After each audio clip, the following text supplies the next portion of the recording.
Aliza talk के मुआज़्ज़िज़ सामीन को अलीज़ा कमल का सलाम। दोस्तों, उम्मीद करती हूँ आप सब खैरियत से होंगे, जहाँ रहें खुश रहें। आज की कहानी एक मासूम सी लड़की गज़ल के नाम। सदियों से कैद में फंसी शहजादी को एक दिन वो खूबसूरत शहजादा अपने महल में ले गया और फिर वो सारी उम्र उस महल में उस शहजादे की दिल की मलिका बनकर हंसी खुशी जिंदगी बसर करने लगे। छोटे से सहन में रखी लकड़ी की बोसीदा सी चारपाई पर बैठे गजल ने अपनी किताब का आखिरी सफ़ा पढ़कर उसे बंद करके साइड पर रखा। उसे हमेशा से ही कहानियां और किताबें पढ़ने का शौक था। वो किताबें जहां हमेशा एक शहजादी तकलीफों से गुजरकर आसानियों में गुम हो जाती थी। वो कहानी जिसका इख्तिताम हमेशा खूबसूरत हुआ करता था, क्योंकि गज़ल की अपनी जिंदगी भी एक खूबसूरत इख्तिताम के मुंतज़िर थे। 20 साल की वो लड़की जिसका रंग सांवला मगर पुरकशिश था, बचपन से ही बहुत सी तकलीफ से गुजरे थे। वो बहुत छोटी थी जब उसके माँ बाप एक हादसे में इंतकाल कर गए थे। तब से ही वो अपने चचा और चची के पास रह रही थी। गजल के चचा के 5 बच्चे थे। चूंकि वो गजल से छोटे थे तो उनकी जिम्मेदारी भी गजल पर ही थे। सारे घर का काम करने के बाद वो साथ साथ उन बच्चों को भी संभालती थी। और ये ही नहीं, इसके साथ साथ वो अपनी चची की लान तान भी बर्दाश्त करती थी। पूरा घर संभालने के बावजूद उसे ये ताना सुनने को मिलता था कि वो मुफ्त की रोटियां तोड़ती है। गजल के चचा भले आदमी थे। उनकी एक सब्जी की छोटी सी दुकान थी जिसे वो बहुत मेहनत से चला रहे थे। गर्ज ये कि मुश्किल से ही सही, मगर उनका गुजारा हो रहा था। किन सोचों में गुम है गजल, और कितनी दफा कहा है ये किताबें चाट चाट कर अपने दिमाग को खराब ना किया कर। अल्लाह अल्लाह करके तेरे चचा ने तुझे मैट्रिक करवाया है, अब तो जान छोड़ दे इन किताबों की। अभी वो बैठी अपनी किताब के बारे में सोच रही थी जो कुछ दिन पहले अपनी किसी सहेली से लाई थी कि चची ने उसके पास खड़े होकर बोलना शुरू कर दिया। बेख्तियार वो होश में आए। चची, वो बस मैं आ ही रही थी, कोई काम था? वो संभलते हुए बोली। बस रहन दे, बहाने बनवा लो। अच्छा, तुझसे एक जरूरी बात करनी थी। तेरे लिए एक रिश्ता आया है। चची की बात सुनकर उसने चौंक कर उनको देखा। मेरे लिए रिश्ता? इसमें इतनी हैरानी की क्या बात है? जवान है तू, तेरी शादी की उम्र हो गई है। खैर, लड़का लाखों में एक है, करोड़ों की जायदाद है, खाते पीते लोग हैं। फिरदौस बाजी बता रही थी कि बस सास है और 2 बहन भाई, अपना घर, बल्कि घर नहीं, यूं कह ले महल है, महल। तेरे तो नसीब जाग गए, नौकर चाकर सब कुछ, और सबसे बड़ी बात, उनकी जहेज की भी कोई डिमांड नहीं। चची खुशी से बताने लगी, जबकि वो बस ये सब हैरानी से सुन रही थे। ऐसा कैसे हो सकता है? कोई इतना परफेक्ट रिश्ता उसके लिए ले आए। उसमें ऐसा था ही क्या? और उनकी तो माली हालत भी उसके चचा से इतनी अच्छी थी, फिर वो अपने बेटे की शादी इतने गरीब घर में क्यों करना चाहते थे? चची, इतने अमीर घर के लोग हमसे क्यों रिश्ता करना चाहते हैं? आखिरकार उसने सवाल पूछ ही लिया। बस शुक्र ना करना, कीड़े निकालती रहना। फिरदौस बता रही थी कि उनकी डिमांड है कि लड़की कम हैसियत हो, ताकि घर में आराम से गुजर बसर कर सके, ना कि लालची हो जिसे बस पैसे से मतलब हो। लड़का मुझसे कितना बड़ा है? गजल को अब भी यकीन नहीं आ रहा था, इसीलिए उसने एक बार फिर अपनी चची से पूछा। गजल को लगा कि लड़का शायद उम्र में बड़ा है। तू 20 की है और लड़का 24 का। अब मजीद मैं कुछ नहीं बता रही। और हां, मैं ये रिश्ता तय कर चुकी हूं। अब एतराज की कोई वजह नहीं बनती। और हां, जुम्मे को तेरा निकाह है। इस जुम्मे? चची, इतनी जल्दी? उसे ऐसा लगा जैसे किसी ने उसके सर पर बम गिरा दिया हो। क्यों? क्या मसला है? घर ही बैठे रहना है। तेरे बाद अभी पीछे 5 हैं, उनका भी सोचना है मुझे। उम्मीद है कि तू अपने चचा की इज्जत का मान रखेगी। उनको भी ये रिश्ता बहुत पसंद है। जी ठीक है, जैसे आपको बेहतर लगे। उसने खामोशी से सर झुका लिया। जब अपने माँ बाप जिंदा ना हो तो दूसरों की दहलीजों पर बेटियां यूं ही सर झुका लिया करती हैं। गजल जानती थी उसकी जिंदगी के हर फैसले की डोर चची के हाथ में है। सो उसने अपने नसीबों के आगे सर तस्लीम खम कर दिया था। जुम्मे का दिन भी सर पर आ पहुंचा था। गजल को तैयार करने के लिए शहर की अच्छी ब्यूटिशियंस आ चुकी थी और बड़ी महारत से उसे तैयार कर रही थी। वाह भाई गजल, किस्मत हो तो तेरे जैसे। देख कैसी अच्छी पार्लर वालियां भेजी हैं तेरे ससुरालियों ने। उसकी दोस्त ने हसरत से तैयार होती गजल को देखा। ये वही दोस्त थी जिसके घर से वो किताबें लाया करते थे। वैसे तूने अपने होने वाले शौहर की तस्वीर देखी है? कैसा दिखता है वो? फरहा ने एक बार फिर पूछा। पता नहीं, मैंने तस्वीर नहीं देखी, तैयार होती गजल ने जवाब दिया। है? क्या मतलब? तस्वीर ही नहीं देखी? ये ना बाद में कोई बड़ी उम्र का आदमी निकल आए। फरहा जितनी हैरान होती कम था।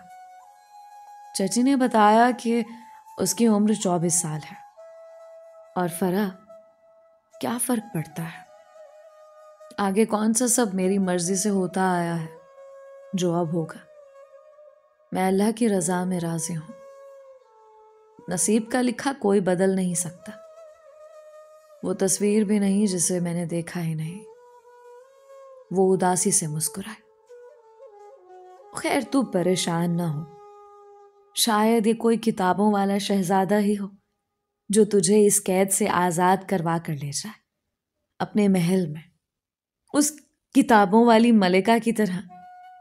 तू बस अच्छा अच्छा सोच।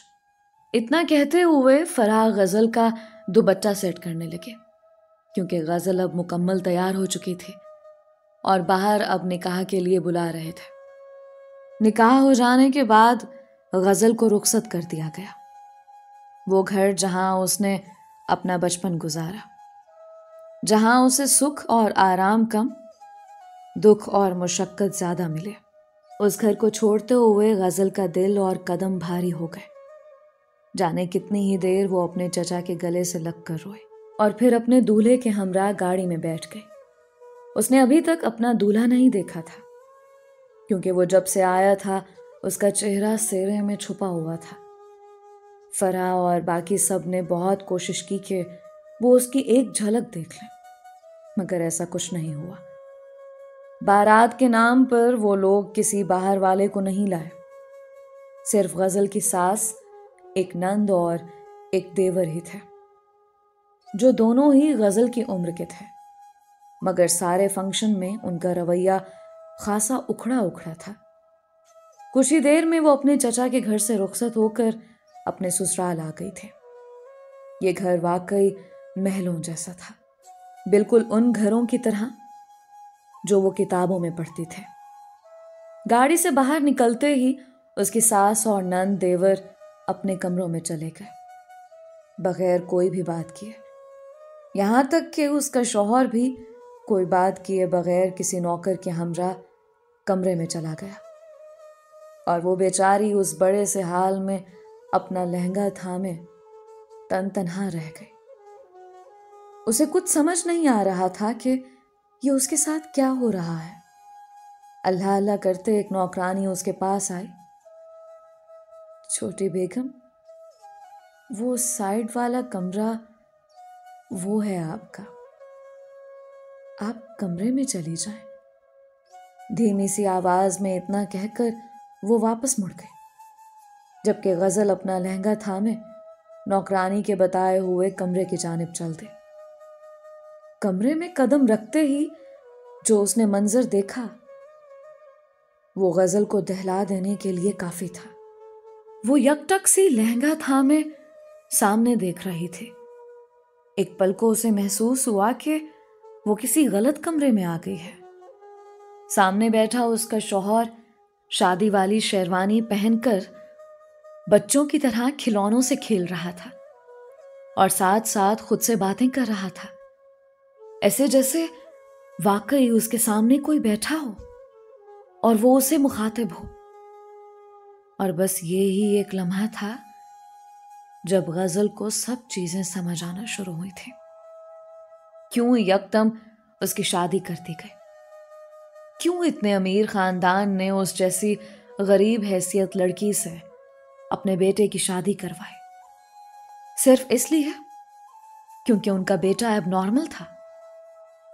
गजल वहीं शल सी खड़ी सामने बैठे अपने शौहर को देख रही थी, जिसका नाम उसे निकाह के दौरान मालूम हुआ था। यूसुफ अब भी उस वजूद से बेगाना अपनी दुनिया में मगन था। धोखा धोखा हुआ है हमारे साथ, वो सुन सी खड़ी हल्की सी आवाज में बोली। आवाज इतनी हल्की थी कि सिर्फ गजल के कानों को ही सुनाई दे। क्या चची जान को मालूम था? नहीं नहीं, उनको भी मालूम नहीं होगा, वरना वो मेरे साथ ऐसा कैसे कर सकती है? वो जितनी भी जालिम हो इस हद तक नहीं जा सकती। आंसू बेइख्तियार टपक कर उसके गाल पर गिरे। उसे लगा था उसकी आजमाइश खत्म हो जाएगी। शायद बचपन से जो दुख देखे थे वो इस सुख की नजर हो जाएंगे, मगर यहां तो एक और आजमाइश बाजू फैलाए उसका इंतजार कर रही थी। और बस यही वो वक्त था जब गजल के सारे ख्वाब एक बार फिर टूट कर बिखर गए। खुद को कंपोज करती और लहंगा पकड़े भारी भारी कदम उठाती बेड के नजदीक पहुंच गए और बगौर यूसुफ को देखते बेड की एक साइड पर बैठ गए। यूसुफ अब भी अपनी ही दुनिया में मगन था। उसे कमरे में मौजूद उस लड़की से कोई सरोकार नहीं था। यूसुफ, गजल ने धीरे से पुकारा। अपना नाम सुनकर यूसुफ ने अपने सामने बैठी सजी संवरी लड़की को अजनबी नजरों से देखा। तुम कौन हो? यूसुफ की नजरों में अजनबियत सी थी, जैसे वो निकाह भूल गया हो, ये तक भूल गया हो कि सामने उसकी बीवी है। मैं कौन हूं? और इससे ज्यादा दुख की बात एक औरत के लिए क्या होगी कि उसका शौहर उसे पहचाने ही नहीं। कुछ देर उसको दोबारा गौर से देखकर यूसुफ फिर से खेलने में मसरूफ हो गया। गजल ने भी दोबारा उसे नहीं बुलाया। फिलहाल उसे रोना था, बहुत ज्यादा। वो उन्हीं कदमों से वॉशरूम की जानिब बढ़े और फ्रेश होकर कमरे में मौजूद सोफे पर लेट गए। एक नजर उसने सामने हर चीज से बेगाना यूसुफ पर डाली, जो अब शायद सोने की तैयारी कर रहा था। दुख से गजल ने आंखें बंद की।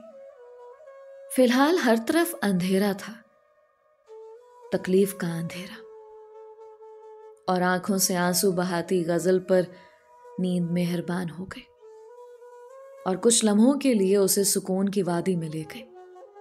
सुबह उसकी आंख कमरे से आते शोर से खुली। बेइख्तियार वो उठकर बैठ गए और अपने इर्द गिर्द के मंजर को देखने लगे, जहां यूसुफ गुस्से से चीजें जमीन पर मार मार कर तोड़ रहा था। वो खौफ के मारे चीखने लगे, क्योंकि यूसुफ के हाथ में जो भी आ रहा था वो उसे जमीन पर पटक रहा था। अभी वो मजीद कुछ कहने की कोशिश करती कि यूसुफ कमरे में मौजूद टेबल पर रखे कांच के गमले की तरफ बढ़ा। इससे पहले वो कांच का वो गमला जमीन पर मारता, गजल भागते हुए उसकी जानिब बढ़े और वो गमला उसके हाथ से छीनने लगे। यूसुफ ने एक गुस्से भरी नजर गजल पर डाले। इसे छोड़ दो यूसुफ, देखो मुझे बताओ क्या हुआ है, ये छोड़ दो, लग जाएगा प्लीज। वो गमला छीनते हुए मुसलसल चीख रही थी, मगर यूसुफ था कि गमला छोड़ने पर तैयार ही नहीं था। जाओ, तुम मेरे कमरे से निकल जाओ। यूसुफ ने वो गमला गजल से छीनकर जोर से सामने दीवार पर दे मारा। एक दिलखराश चीख गजल के गले से निकले। वो मुंह पर हाथ रखे मुसलसल कांप रही थी। जब यूसुफ गुस्से से उसकी तरफ बढ़ा, गजल बेइख्तियार पीछे हुई, मगर यूसुफ ने एक झटके से उसका बाजू पकड़ लिया और घसीटता हुआ उसे कमरे से बाहर ले जाने लगा। छोड़ो मुझे यूसुफ, क्या कर रहे हो? वो मुसलसल अपना हाथ छुड़वा रही थी जो यूसुफ की मजबूत गिरफ्त में था। कमरे से बाहर एक जोरदार धक्के से यूसुफ ने गजल को जमीन पर गिरा दिया और वो मुंह के बल जमीन पर जा गिरे। इससे पहले कि वो उठती, यूसुफ ने एक जोरदार आवाज के साथ खुद को कमरे में बंद करके कमरे का दरवाजा बंद कर दिया और वो बेचारी अपना माथा पकड़े आहिस्ता आहिस्ता अपना सर उठा रही थी। उसे यूं लगा जैसे कोई जोरदार चीज उसके सर पर मारी गई है। हल्का हल्का सर उठाते उसे सामने टीवी लाउंज में बैठी अपनी सास नजर आई, जो सारा तमाशा सुनने के बाद भी अपने आप में मसरूफ थे और मुसलसल फोन चला रही थी। एक दुख और गुस्से भरी नजर गजल ने अपनी सास पर डाली, जो शायद कोई सफाक औरत थे, वरना कम अज कम कोई रिएक्शन तो देती। घर के मुलाजिम दुख भरी नजरों से जमीन पर बैठी गजल को देख रहे थे, मगर वो औरत बेहिसी की चादर लपेटे मसरूफ थी। यकदम गजल जमीन से उठी और तेज तेज कदम बढ़ाती अपनी सास के करीब पहुंच गई। क्यों किया आपने ऐसा? क्यों मुझे और मेरे घर वालों को धोखे में रखकर अपना बीमार बेटा मेरे सर पर मुसल्लत कर दिया? उसकी आवाज में रंज था, दुख था। गजल की आवाज पर उसकी सास ने एक नजर उस पर डाली, जैसे उसे गजल की बात से फर्क ही ना पड़ा हो। पहली बात, मुझसे तमीज से बात करो, और दूसरी बात, किसी के साथ कोई धोखा नहीं हुआ।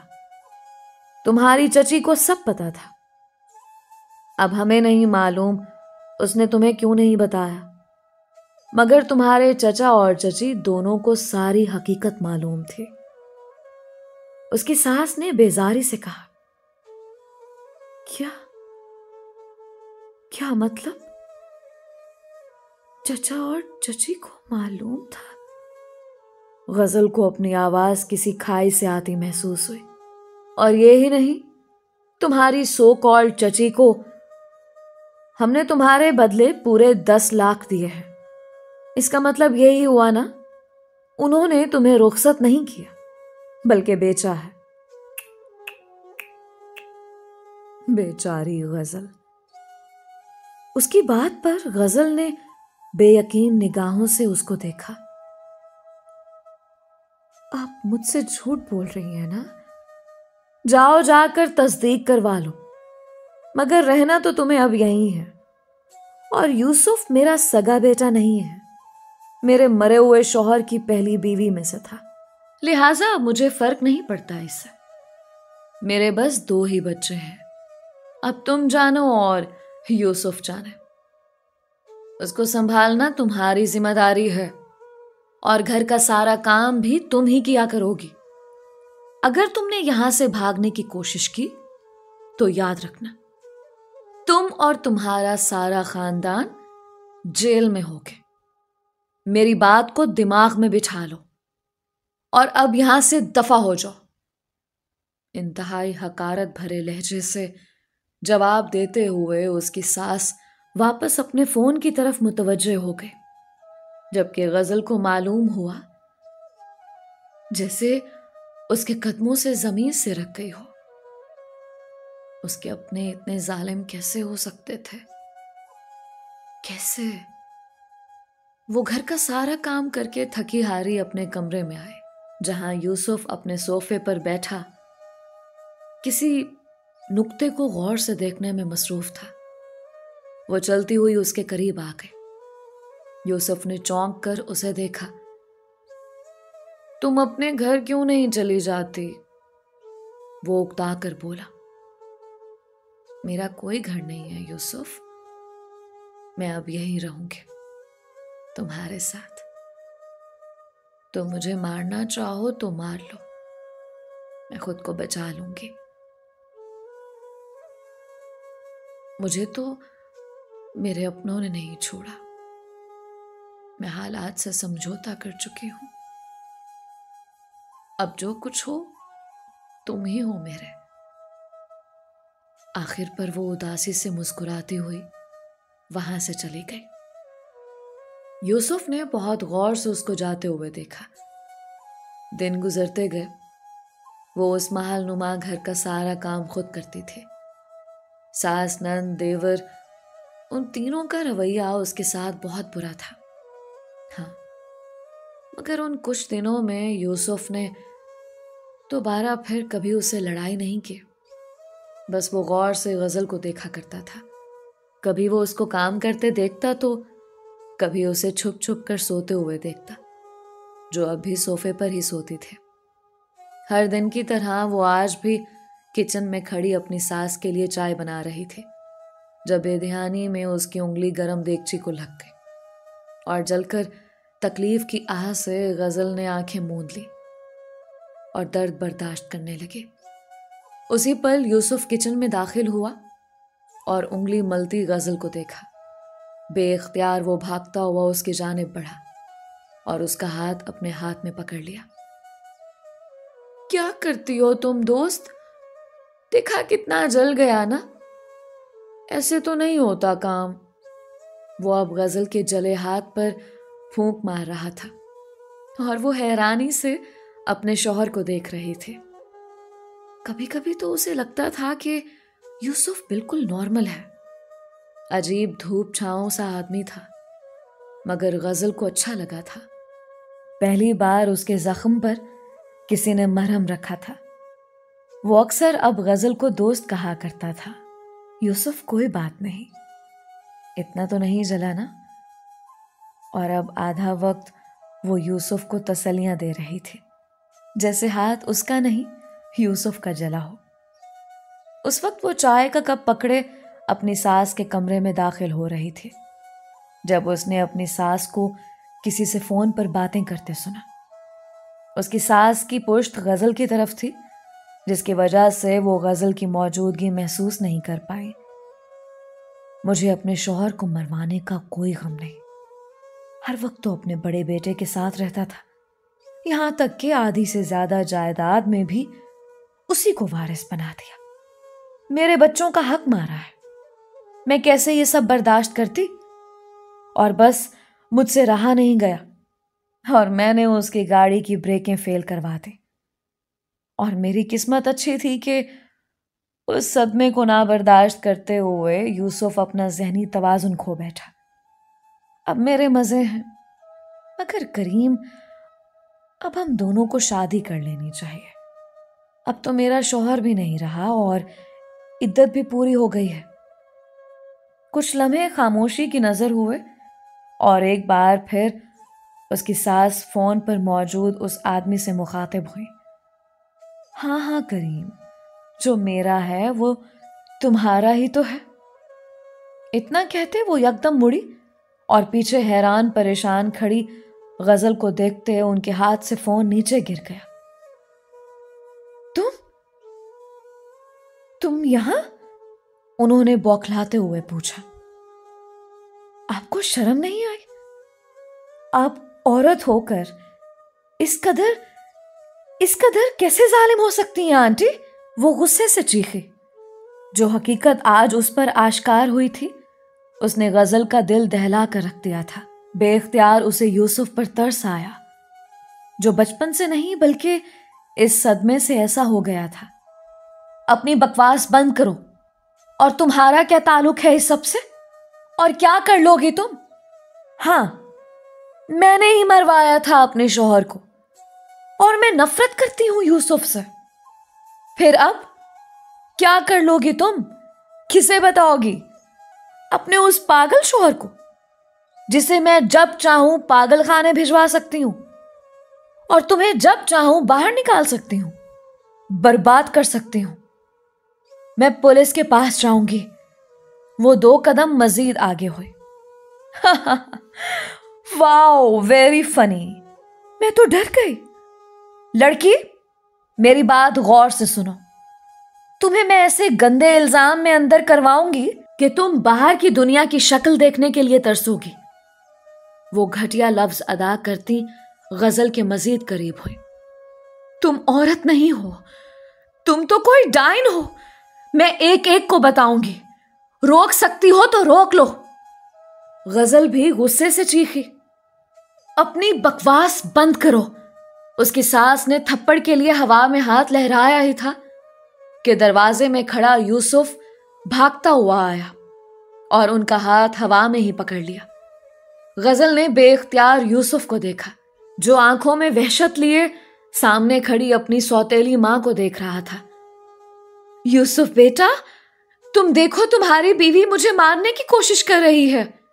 बेटा मेरा हाथ छोड़ो, मुझे दर्द हो रहा है। यूसुफ को देखकर वो यकदम बौखला गई। तुम अपनी बकवास बंद करो। शर्म आनी चाहिए तुम्हें। मेरे बाप को मरवा दिया। शक तो मुझे था, मगर यकीन के लिए मुझे एबनॉर्मल बनकर बेगानगी का ड्रामा करना पड़ा, क्योंकि जिस बात का एतराफ तुम मेरे होश में ना करती वो तुम बेहोशी की हालत में जरूर करती। और देखो, आज मुझे तुम्हारा घटिया चेहरा नजर आ गया है और ये मेरी बीवी है, गजल यूसुफ। तुम्हारा इसकी जानिब उठा हाथ, शुक्र करो मैंने काट नहीं दिया। अब यहां से चली जाओ। तुम्हारी इस घर में कोई जगह नहीं है। जहां गजल यूसुफ को सुनकर हैरानी थी, वहीं उसकी सास भी सुन हुई मुसलसल यूसुफ को देख रही थी, जिसे वो सदमे की वजह से दिमागी मरीज समझती थी। वो दरअसल सब ड्रामा कर रहा था। यूसुफ ने कुछ सुने बगैर पुलिस को फोन किया और अपनी सौतेली मां को पुलिस के हवाले कर दिया। ये मंजर उसके बहन भाई ने भी देखा और उसी पल उन दोनों को भी अपनी मां से नफरत हो गई, जो उनके बाप की कातिल थे। दोनों ने गजल से माफी मांगी, जो अब तक हैरान थी। पुलिस वगैरह से फारिग होकर वो रात देर से अपने कमरे में आया, जहां गजल सोफे पर खोए से अंदाज में बैठी थी। वो हल्के कदम बढ़ाता उसकी जानिब गया और सोफे पर बैठ गया। मैं जानता हूं तुम शॉक्ड हो, मगर मेरी मजबूरी थी। ये ड्रामा ना करता तो खरे और खोटे में फर्क ना हो पाता, क्योंकि लोग लालच और पैसे के लिए साथी तो बन जाते हैं, मगर साथ नहीं निभाते। इसलिए मैंने ये सब किया कि अगर मेरी शादी हो तो मैं ये अंदाजा लगा सकूं मेरी बीवी मुझसे मोहब्बत करेगी या पैसे से मोहब्बत करेगी। और मैं खुशकिस्मत साबित हुआ हूं कि तुम मेरी जिंदगी में आए हो। मुझे मेरे हर रवैये के लिए माफ कर दो और मेरे घर में मेरे दिल मेरे घर की मलिका बनकर रहो। मैं तुम्हें सब हुकूक देते हुए तुम्हारी हर खुशी की जमानत देता हूं। क्या तुम्हें यूसुफ अली का साथ कबूल है? उसने मुस्कुराते हुए अपना हाथ आगे बढ़ाया। वो कुछ देर उसे देखती रही, और फिर दिलो जान से मुस्कुराए। गजल जमशेद को यूसुफ अली का साथ दिलो जान से कबूल है। इतना कहते हुए वो बेइख्तियार शर्माने लग गए और उसी लम्हे यूसुफ ने मोहब्बत की पहली मोहर अपनी महरम के माथे पर लगा दी। आज गजल की आजमाइशें तमाम हो गई थी।